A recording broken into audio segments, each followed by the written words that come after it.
Bonjour. Aujourd'hui, nous allons parler du module 6 de notre livre Parlons Affaires pour notre cours sur le français des affaires. Alors, aujourd'hui, on va parler surtout de la création, la croissance et le déclin de l'entreprise. Alors, si vous vous souvenez, dans le module 5, on a parlé des types des entreprises, la taille, le secteur, le statut juridique, etc. C'est lié avec le chapitre 6 dans un sens, mais maintenant, on va parler de la vie des entreprises. Et vous avez peut-être remarqué que on considère les entreprises comme des êtres vivants. Donc, ils naissent, ils sont nés, et en 2009, il y avait 580 000 entreprises nées en France, et c'est une hausse de 75% par rapport aux 12 mois précédents, et c'était un record. On croit que c'est peut-être à cause de quelques nouvelles lois que je vais expliquer dans quelques minutes, qui aident les auto-entrepreneurs à développer les entreprises. Donc ça, on ne sait pas pourquoi, on est content, on ne sait pas pourquoi, c'est une idée qui explique peut-être le record de nouvelles entreprises nées en France en 2009. Alors, donc les entreprises sont nées, ils se développent, elles doivent s'adapter, par exemple, à leur milieu. Dans le monde des affaires, on ne peut jamais être stable. Il faut toujours s'adapter et changer et réagir à l'environnement qui est toujours en train de changer. Et les entreprises meurent. Et donc, nous allons parler de ces étapes différentes un peu. Et la moitié des entreprises meurent avant d'avoir 5 ans. Et vous pouvez voir cela avec cette image. La majorité des entreprises meurent avant d'avoir 5 ans. Et c'est très difficile d'avoir une entreprise en France ou une entreprise qui existe pendant longtemps. Et c'est comme Darwin a expliqué, c'est la survie des plus aptes. Et les plus aptes sont ceux qui changent, ceux qui adaptent. C'est pas forcément la plus forte. C'est des entreprises qui réagissent au changement et qui changent. Alors, la création d'une entreprise. Avant 1981, il y avait beaucoup de formalités et vous avez une liste de toutes les choses qu'il a fallu faire. Faire une immatriculation au registre du commerce et de la société. Il y a une faute de frappe là aussi. Déclaration à l'INSEE, se faire inscrire au fisc, à l'URSSAF, aux caisses de retraite, aux caisses d'assurance maladie. Vous voyez ici tous les systèmes sociaux en France. Il a fallu pour une entreprise dans le passé, il a fallu se présenter à devant tous ces systèmes et en fait de payer les frais de retraite, l'assurance maladie, l'assurance familiale, de santé, etc. Après, et cela n'a pas encouragé des entreprises parce qu'il y avait trop de choses à faire et beaucoup de frais. C'était cher de commencer une entreprise. Donc, ils ont créé le centre de formalité des entreprises et ça, c'est un guichet unique. Donc, au CFE, vous pouvez tout faire dans un endroit.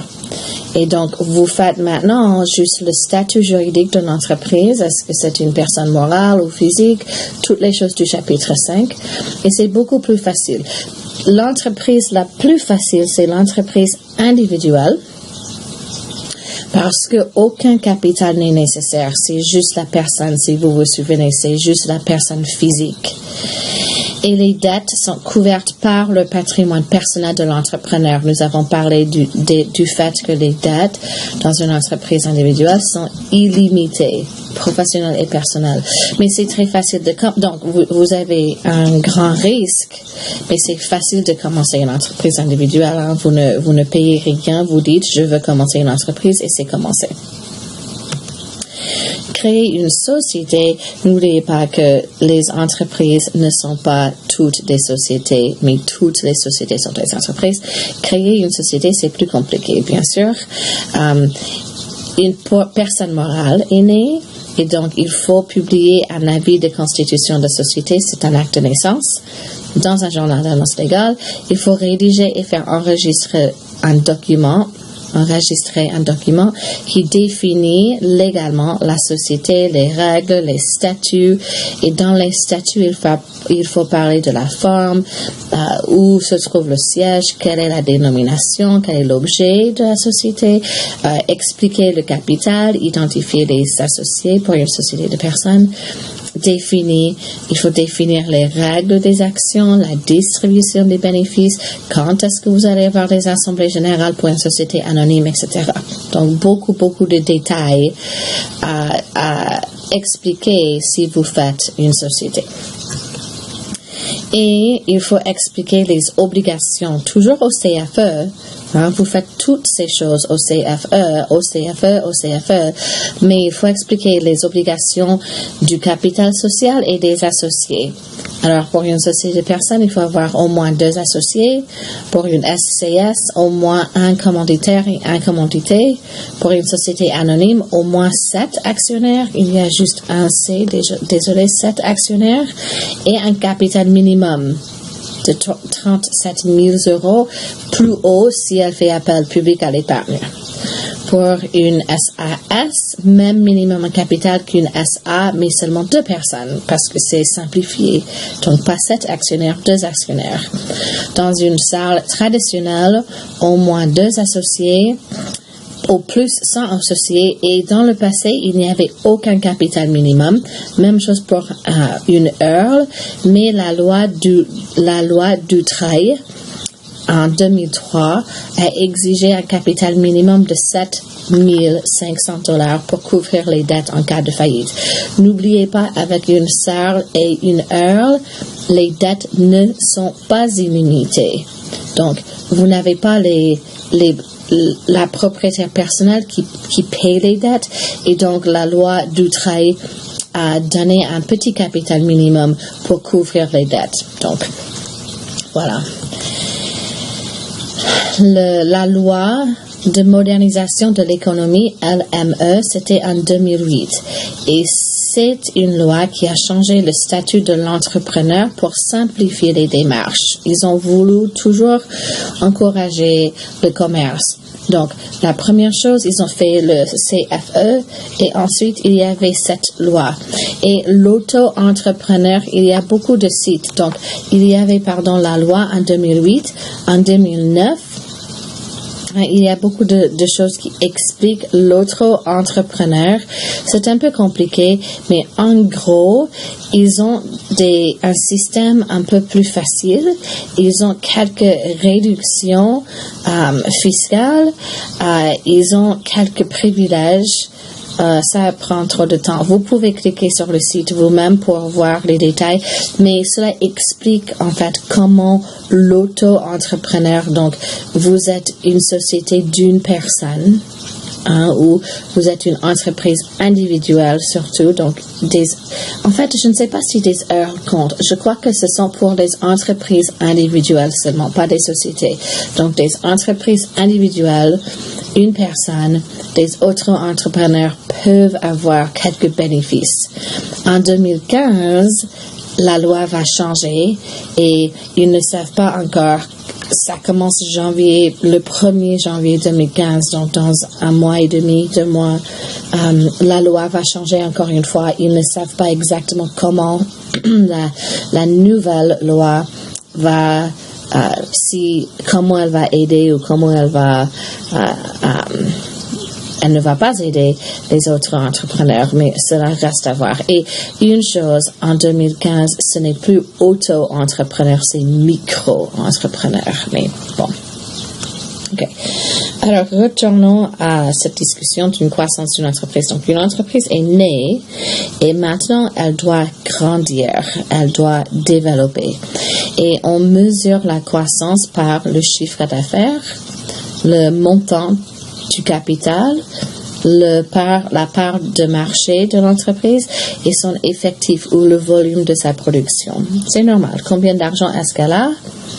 est-ce qu'elle gagne par année? C'est le chiffre d'affaires.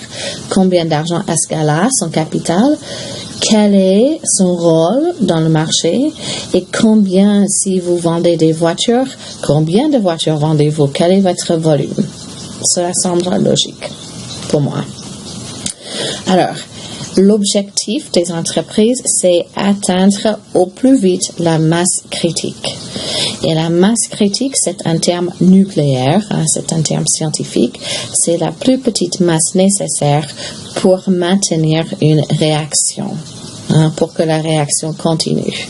Alors, dans le monde des affaires, dans le monde économique, c'est la taille minimum pour se maintenir sur son marché. Donc, pour survivre. Donc, la masse critique n'est pas une croissance dans un sens. C'est la taille minimum juste pour maintenir où vous êtes. Mais quelquefois, pour maintenir où vous êtes, il faut développer, si vous me comprenez. Et ça, c'est la masse critique.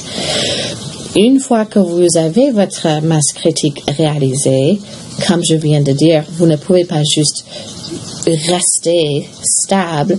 Les entreprises doivent toujours changer. Donc, une fois que vous avez votre masse critique, vous faites de la recherche, du développement. Ça, c'est un accent, pas un tréma. Vous pensez aux économies d'échelle. Vous proposez un meilleur produit à un meilleur prix. Vous devez devenir plus compétitif face à la concurrence. Pensez à Porter, n'est-ce pas? La concurrence est une bonne chose parce qu'elle aide. Elle encourage les entreprises à devenir plus compétitifs. Et ça, c'est essentiel dans un monde capitaliste. Et cette croissance n'est pas une option. C'est un impératif économique. Vous ne pouvez jamais rester stable. Il faut toujours se développer, accroître, agrandir, etc. Alors, il y a deux types de croissance, interne et externe. Et avec chaque type, il y a des possibilités différentes. Mais bon. Alors, parlons d'abord de interne, pas Internet. Interne, pardon. Donc, pour une croissance interne, vous cherchez des nouveaux moyens de développer vos propres ressources. Donc, vous restez dans le même secteur, dans le même domaine, mais vous développez vos propres ressources. Donc, peut-être vous achetez une nouvelle machine ou des machines. Vous faites quelque chose à la main au début et ensuite vous achetez une machine. Vous embauchez plus de salariés. Vous êtes une entreprise individuelle. Peut-être vous embauchez des salariés et vous changez de statut. Peut-être vous allez construire une nouvelle usine ou un bâtiment. Vous commencez dans votre maison et ensuite vous louez à local. Ça, ce sont des exemples de croissance interne. Alors, les économies, j'ai fait référence ici aux économies d'échelle. Alors, économie d'échelle, économie sur une plus grande échelle, en anglais, c'est economies of scale. Ça, c'est un type de croissance, surtout interne, n'est-ce pas? Par exemple, vous allez doubler la production, mais les frais n'augmentent pas 2 fois. Donc, imaginez, je fabrique 100 voitures et cela me coûte $1 million. Et je commence à fabriquer 200 voitures, mais cela me coûte seulement $150 millions. Ça, c'est un exemple d'une économie sur une plus grande échelle.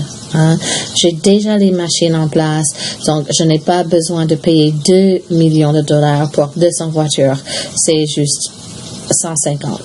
Et les chiffres, je crois, ne sont pas très logiques, mais juste pour vous donner un exemple. Donc, en principe, le coût unitaire de production, le coût de chaque unité produite diminue parce que vous pouvez diviser les frais de production parmi plus de produits. Ça, c'est l'économie d'échelle. Alors, quand on parle de croissance externe, voilà quelques exemples. Fusion, scission, absorption, prise de participation, prise de contrôle. Alors, dans une fusion, c'est la mise en commun des moyens de production de 2 entreprises société A et société B, qui cessent d'exister. Donc, A meurt, B meurt, et ils donnent naissance, ils se mélangent, et ils donnent naissance à une nouvelle entreprise, entreprise C. Alors ça, c'est la fusion. C'est une croissance externe parce que ce n'est pas juste à l'intérieur de société A. La société A et B se mélangent pour créer une nouvelle société. Fusion. Vous avez aussi la scission. Alors, une grande entreprise disparaît et meurt et se divise en deux ou plusieurs nouvelles entreprises. Donc, société A se divise et vous avez société B et C. A n'existe plus et vous avez maintenant B et C. Et c'est un exemple de déconcentration. Donc, peut-être société A, je ne sais pas pourquoi je pense à des voitures, mais c'est peut-être très possible. Peut-être société A, c'est une société qui fabrique, je ne sais pas, Honda et Hyundai et Saturn, qui n'existe plus. Et je décide que fabriquer toutes ces voitures dans une société n'est pas logique. Et donc, la société A, grand mélange, meurt et vous avez juste Saturn comme une société, Honda comme une société, Hyundai comme une société. La scission. Alors, l'absorption, c'est quand une entreprise rachète une autre entreprise. Vous voyez, donc société A achète société B et société B meurt. Société A continue. Société B est absorbée en société A. Prise de participation, c'est quand une entreprise achète des actions avec un S qui appartient à une autre entreprise. L'autre entreprise continue d'exister. Donc, nous avons parlé de la bourse et des sociétés anonymes et des actions dans un autre chapitre. Alors, imaginez que je ne sais pas, les exemples m'échappent aujourd'hui. Mais imaginez que je veux contrôler une autre entreprise ou je veux acheter des actions. Je suis Google et j'aime beaucoup YouTube. Et donc, je peux acheter des actions des actionnaires de YouTube. YouTube existe toujours, mais je contrôle YouTube. Alors, la prise de participation, c'est minoritaire si j'achète moins de 50%. Et je ne suis pas moi, je ne suis pas une personne, je suis Google. Je suis une société. C'est minoritaire si Google achète moins de 50% et c'est majoritaire si Google achète plus de 50%. Et dans ce cas-là, c'est pas juste une prise de participation, c'est une prise de contrôle. Dans la prise de contrôle, YouTube, dans mon exemple, imaginez, je ne connais pas les détails du vrai achat. Dans mon exemple, YouTube devient une filiale, une entreprise contrôlée par Google. Elle existe toujours, YouTube est toujours une entreprise, mais c'est maintenant contrôlé par Google. Google, c'est la société mère. C'est l'entreprise qui contrôle tout. Et vous faites une prise de contrôle par une offre publique d'achat, un OPA. Et dans cette offre, Google, par exemple, j'imagine, je ne sais pas, vient aux actionnaires de YouTube et c'est public, offre d'acheter les actions à un prix supérieur à celui du marché. Donc, imaginez, dans le passé, vous pouviez devenir actionnaire de YouTube pour $20 par action. Et Google dit, OK, actionnaire de YouTube, je vais acheter les actions et je vais vous payer $21.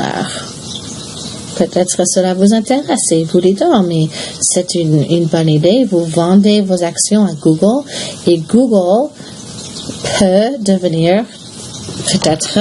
peut gagner le contrôle s'il achète plus de 50%. Alors, un OPA, c'est un succès si assez d'actionnaires vendent pour donner à l'entreprise offreuses sans as ou aux entreprises offreuses une majorité d'actions. Bon, alors, pour réviser, croissance interne, vous créez de nouvelles capacités de production à l'intérieur d'une même société ou d'une même entreprise. Et externe, c'est quand vous allez acquérir des unités de production déjà existantes dans d'autres entreprises. OK? Alors, interne, c'est moins cher, parce que vous allez juste regarder à l'intérieur de vous. C'est progressif, ça prend du temps. D'abord, vous achetez une machine. Ensuite, vous embauchez des salariés. Ensuite, vous trouvez un local. Ensuite, vous construisez un bâtiment. Hein? C'est surtout les petites et les moyennes entreprises. Externe, c'est beaucoup plus rapide. Un jour, vous achetez toutes les actions de YouTube et le lendemain, vous êtes une super grande société. Hein? Mais c'est cher. Vous avez un prix élevé, sans accent au milieu. Et c'est externe, c'est surtout pour les grandes sociétés, les sociétés avec beaucoup d'argent. Alors, on parle de concentration quand on pense à la croissance externe. Ça, c'est une faute de frappe intéressante. Mais la concentration, c'est quand une branche se concentre quand elle présente simultanément une réduction du nombre des entreprises et une augmentation de leur taille. Donc, une concentration, c'est les deux choses. Vous allez réduire le nombre des entreprises et une entreprise va être plus grande. Quelquefois, donc ce n'est pas toujours le cas, il y a aussi une diminution de la concurrence. Vous avez moins de compétition. Pas toujours. Il y a quelques exemples, je vais parler dans quelques minutes, un oligopole et un monopole. Oligopole et un monopole. Alors, il y a deux types de concentration. Hein. On parle toujours de croissance externe. Concentration verticale et horizontale. Donc, verticale, c'est quand vous allez essayer de contrôler la chaîne de production en amont ou en aval de l'étape. Donc, imaginez, voilà la voiture au milieu et vous décidez de acheter les usines qui fabriquent les portes. Peut-être vous n'avez pas contrôlé cette usine avant. Vous voulez maintenant contrôler toutes les parties de fabrication différentes. Peut-être vous achetez les succursales où on vend les voitures. Vous voyez, ou les deux. Hein? Mais maintenant, vous contrôlez, si vous voulez, imagine, je suis McDonald's. Je peux peut-être acheter les usines qui fabriquent les pommes de terre et les fermes qui font pousser les pommes de terre. Et donc, je contrôle les pommes de terre de la ferme dans les usines qui fabriquent les pommes de terre, qui font des frites, jusqu'au restaurant où je vends des frites, des pommes de terre en forme de frites. Hein. Donc, c'est une intégration industrielle. Hein. C'est le même secteur, c'est la même chaîne de production, mais c'est toutes les parties différentes. Ou plusieurs parties. Vous ajoutez une nouvelle partie de la chaîne de production. Et en français, ils disent les mots en aval et en amont. Hein? En amont, c'est upstream. En aval, c'est downstream, n'est-ce pas? Et vous êtes au milieu. Et vous essayez donc de contrôler les choses avant et après votre point de distribution pour contrôler plus dans la chaîne de production. Alors ça, c'était vertical. Maintenant, horizontal, c'est une stratégie de réunir plusieurs entreprises au même niveau dans la séquence de production et de commercialisation, par exemple. Hein. Et voilà, c'est une image de Walt Disney. Walt Disney est très intelligent avec sa stratégie horizontale, n'est-ce pas? Donc, elle a Walt Disney Entertainment, Walt Disney, Disney Productions, Disney Television Group. Et ensuite, ABC, Marvel, Miramax, Pixar, Dimension, tout ça. Donc, Disney contrôle la télévision, plusieurs films, etc. Et elle peut réaliser des économies d'échelle. Faire un film pour Disney est moins cher que faire un film pour un groupe indépendant parce que Disney a déjà toutes les caméras. il a déjà tous les appareils, beaucoup de metteurs en scène. Hein, donc, dans ce même secteur, elle a beaucoup de ressources qu'elle peut partager parmi ces entreprises différentes qu'elle contrôle. Vous voyez? Un exemple. Alors, une comparaison. Hein? Donc, si vous parlez concentration, encore une fois, concentration, c'est rassembler des entreprises du même secteur pour avoir un plus grand rôle dans le secteur. Alors, si vous pensez à un fabricant de téléviseurs, hein, si il achète d'autres sociétés qui fabriquent des téléviseurs, c'est horizontal. Si il achète des sociétés qui distribuent des téléviseurs ou des sociétés qui fabriquent des composants de téléviseurs, ça c'est vertical. Lui, il fabrique des téléviseurs, mais il achète, je ne sais pas, des antennes de la Corée. Si lui, il achète la société qui fait des antennes, ça c'est en avant, hein, n'est-ce pas, en aval, et ça c'est une concentration verticale. S'il achète la société qui vend, il achète Best Buy, la société qui vend des téléviseurs, ça c'est en amont, mais c'est toujours vertical.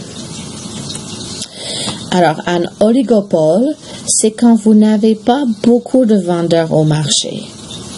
Et donc, si vous achetez une autre entreprise, encore une fois, vous réduisez le nombre de vendeurs au marché. Et un monopole, c'est quand une entreprise domine le marché. Et aux États-Unis, nous avons beaucoup de lois contre les monopoles. On veut donner aux personnes un choix, mais ce n'est pas toujours possible. Et en France, ce n'est pas toujours le cas. Donc voilà, j'ai pensé que cette explication était assez claire. Alors, une concentration verticale permet à une entreprise de contrôler en amont ses fournisseurs et en aval les circuits de distribution de ses produits. Donc, vous contrôlez plus de la chaîne et donc si la ferme veut vendre des choses pour plus cher, vous contrôlez la ferme. Vous dites non. Hein? Concentration horizontale, c'est vous achetez des entreprises semblables pour obtenir des économies d'échelle et augmenter votre part de marché de l'entreprise ou la part de marché de l'entreprise. Alors, un monopole, un exemple en France, c'est EDF, l'électricité de France. Vous avez un producteur pour tout le pays. C'est une entreprise publique ou semi-publique, mais vous avez beaucoup d'acheteurs. Hein. Tous les citoyens ont de l'électricité d'EDF. Ils ont un monopole. Alors, un oligopole, vous avez quelques producteurs, beaucoup d'acheteurs. Alors, en France, vous avez Renault, Peugeot, sont les deux marques de voitures françaises les plus importantes. Il y a quelques autres firmes étrangères. Mais si vous voulez une voiture en France, vous n'avez pas beaucoup de choix. Hein? Renault, Peugeot et quelques autres firmes étrangères. Donc, beaucoup de personnes veulent avoir une voiture. Il y a juste 2, 3, 4, 5 peut-être sociétés de voitures, entreprises qui vendent des voitures. Donc, c'est un oligopole en France, pas aux États-Unis. Alors, notre entreprise donc est née, a fait la croissance interne, externe ou les deux. Et maintenant, elle est en difficulté. Première chose, c'est être en état d'insuffisance de fonds. Alors, dans le Code de commerce, les besoins ne pouvant être couverts par un financement adapté aux possibilités de l'entreprise, sans ANS. Alors, traduction, l'entreprise se trouve à court d'argent. L'entreprise n'a pas assez d'argent pour payer ses besoins. OK? Ce qu'il faut faire tous les jours. Alors, deux choix. Si vous êtes dans cette situation, si votre entreprise est dans cette situation, un règlement amiable ou un état de cessation des paiements. Alors, le règlement est un peu plus gentil, hein? Amiable, c'est gentil. Alors, le tribunal judiciaire nomme un conciliateur Faites attention au mot conciliateur, concilier, c'est gentil. Sa mission, c'est négocier une solution entre l'entreprise avec les dettes et ses créanciers. Et quelquefois, vous pouvez payer, mais pas aujourd'hui. Donc, le conciliateur va faire des délais de paiement. Vous avez 5 ans de payer. Quelquefois, il va réduire les sommes à payer. C'est au juge, le tribunal choisit un conciliateur et c'est au conciliateur de décider la meilleure chose. Il y a une période de 3 mois pendant que le conciliateur négocie tout cela et pendant cette période, les créanciers ne peuvent pas faire des poursuites contre vous. Et ils négocient avec le conciliateur. S'ils acceptent, vous faites un plan d'action et c'est bon. S'ils n'acceptent pas, vous procédez à cela et votre société est en état de cessation des paiements. Il y a des fautes de frappe partout et j'ai même révisé ce document. Je suis très désolée. Alors, dans le Code de commerce, c'est l'impossibilité de faire face au passif exigible avec son actif disponible. J'adore les mots légaux, n'est-ce pas? Passif exigible, c'est ce que franchement, c'est ici, ce que les créanciers sont en droit d'exiger, donc vos dettes légales, officielles, actifs disponibles, c'est vos ressources. Pas juste votre argent, pas juste votre capital, mais aussi vos machines, votre bâtiment, toutes les choses que vous pouvez vendre. Alors, dans un langage normal, l'entreprise ne peut pas payer ses dettes. Donc, si vous êtes en état de cessation de paiement, il faut faire une déclaration au greffe du tribunal de commerce dans les 15 jours. Et c'est-à-dire que votre entreprise dépose son bilan. Alors, quelques mots de vocabulaire. Le greffe, c'est le bureau où certains documents officiels sont archivés.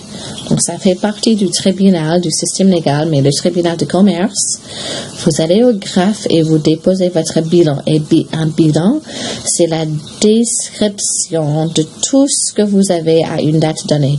Toutes les machines, tous les produits, tout le capital, toutes les choses. Une image de toutes les ressources de la société. Alors, quand vous déposez votre bilan, ce n'est pas toujours un synonyme de faire faillite. Ce n'est pas un synonyme. Vous allez déposer votre bilan, vous allez faire un procès de redressement que je vais expliquer. Si le redressement marche, vous continuez. Si le redressement ne marche pas, il faut faire une déclaration de cessation de paiement et dans ce cas-là, votre entreprise va faire faillite. 95% des entreprises qui déposent un bilan finissent par étant liquidées, par faisant faillite. Donc, la grande majorité font faillite, mais déposer le bilan n'est pas un synonyme de faire faillite. C'est juste la première chose dans cette étape. Il y a 5% de possibilités que vous allez réussir. Donc, pas beaucoup, mais c'est assez de l'espoir. Bon. Alors, première chose, en résumé, votre société est en état d'insuffisance de fonds. Vous pouvez essayer un règlement amiable. Si ça marche, bon. Si ça ne marche pas, il faut déposer votre bilan. Quand vous déposez votre bilan, vous progressez au redressement. Ça, c'est la version simplifiée et il y a toujours des changements si vous voulez faire plus de recherche, mais c'est déjà assez pour nous, je crois. Alors, dans un redressement judiciaire, le tribunal nomme un administrateur. Ce n'est pas un conciliateur. Le conciliateur, n'est-ce pas, dans le règlement amiable, veut négocier un accord. Dans le redressement judiciaire, sa mission, c'est observer et étudier la situation financière pour établir un diagnostic et un pronostic. Donc, pendant 6 mois, l'administrateur va observer il va essayer de trouver d'où viennent les difficultés, jusqu'où vont-elles, est-ce que la société est viable, ou avec un accent sur le ou, vraiment j'ai honte, dans quelles conditions, etc. Et pendant cette période, l'entreprise continue, l'entreprise vit toujours, elle est dirigée par ses responsables, mais en collaboration avec et sous la surveillance de l'administrateur. Donc, l'entreprise ne peut pas décider de vendre toutes ses actions, par exemple. L'administrateur va vérifier les décisions des responsables, qu'elles soient dans le meilleur intérêt de l'entreprise et pas dans le meilleur intérêt des responsables, par exemple. Donc, l'administrateur joue un rôle actif pendant cette période. Et aussi pendant cette période, comme dans un règlement amiable, les créanciers, la poursuite des créanciers est suspendue. Alors, après 6 mois d'études, l'administrateur fait un rapport et il a deux choix. Il peut proposer au tribunal la continuation de l'entreprise sous certaines conditions ou il peut proposer la liquidation. Donc, souvent, c'est la liquidation, mais quelquefois, c'est la continuation. Si c'est la continuation, il développe un plan qui explique les obligations du débiteur, de l'entreprise débitrice. Alors, quelquefois, c'est le rééchelonnement ou la remise partielle des dettes. Quelques dettes sont oubliées, vous payez une réduction sur d'autres. Quelquefois, vous remplacez le dirigeant. Quelquefois, vous perdez des salariés. Il y a des licenciements. Quelquefois, la restructuration, la cessation totale ou partielle de l'entreprise. Beaucoup de possibilités. Et l'administrateur va décider, selon son étude pendant la période d'observation, la meilleure chose à proposer. Vous voyez que tous ces choix sont assez graves. Vous perdez votre dirigeant, vous perdez des employés, il faut restructurer, mais l'entreprise continue à vivre. Si la continuation et le plan est accepté, il y a un commissaire à l'exécution du plan et son travail, ce n'est plus un administrateur. L'administrateur choisit continuation et le tribunal choisit un commissaire à l'exécution du plan qui veille sur le respect de toutes les conditions du plan. C'est le tribunal qui vote et ensuite il choisit quelqu'un qui va forcer l'entreprise de suivre le plan d'action. Okay. Alors, si l'administrateur décide que le redressement est impossible, ou si vous avez un plan de continuation qui n'a pas marché, c'est la liquidation. Dans une liquidation, ce n'est pas un commissaire à l'exécution du plan, c'est un liquidateur qui est nommé. C'est sérieux, C'est la vente des actifs et ils vont vendre toutes les ressources de l'entreprise. Ils vont rembourser les créanciers comme ils peuvent et l'entreprise n'existe plus. C'est la mort de l'entreprise. Alors, vous avez quelques témoignages d'un ancien PDG et il a dit que quand vous voulez monter une affaire en France, il faut penser au moyen terme et à long terme. Donc, pas juste aujourd'hui, mais moyen terme et long terme. Et souvent, il a dit que les entreprises, c'est un projet de rachat. Donc, vous allez acheter une entreprise qui existe. Donc, peut-être vous achetez le restaurant Granite City. Et ça, c'est votre nouvelle entreprise. Ou c'est une idée de création. Vous avez une nouvelle idée comme Benny Bug et vous formez une nouvelle entreprise.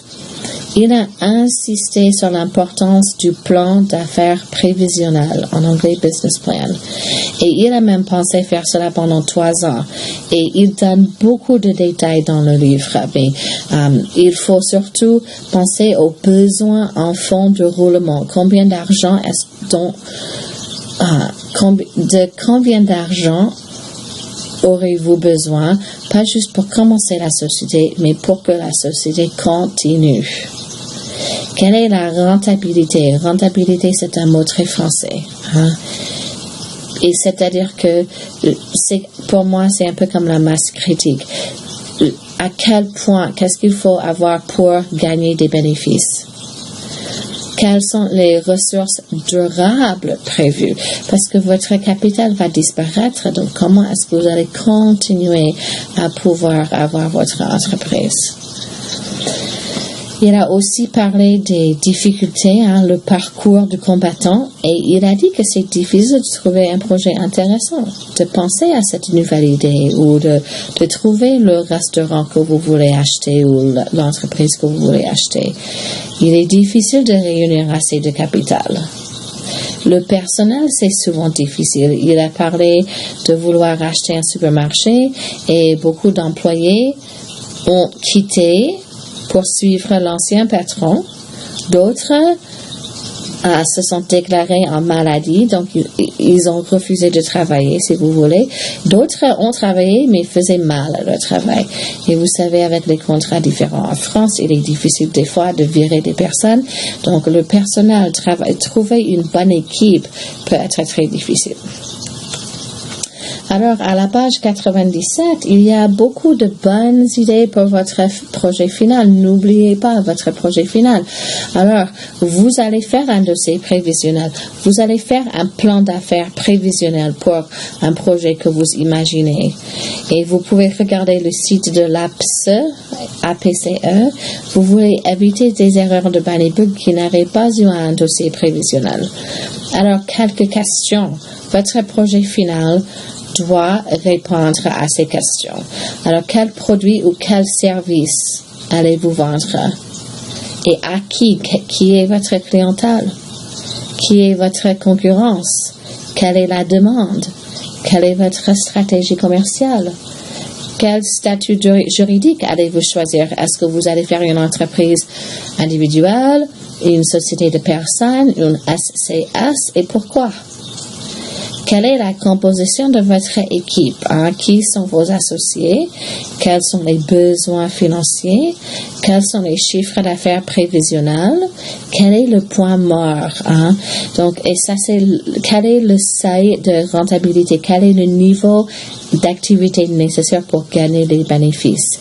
Alors, pour certains aspects, il faut peut-être imaginer, mais d'autres, vous faites de la recherche. Où allez-vous?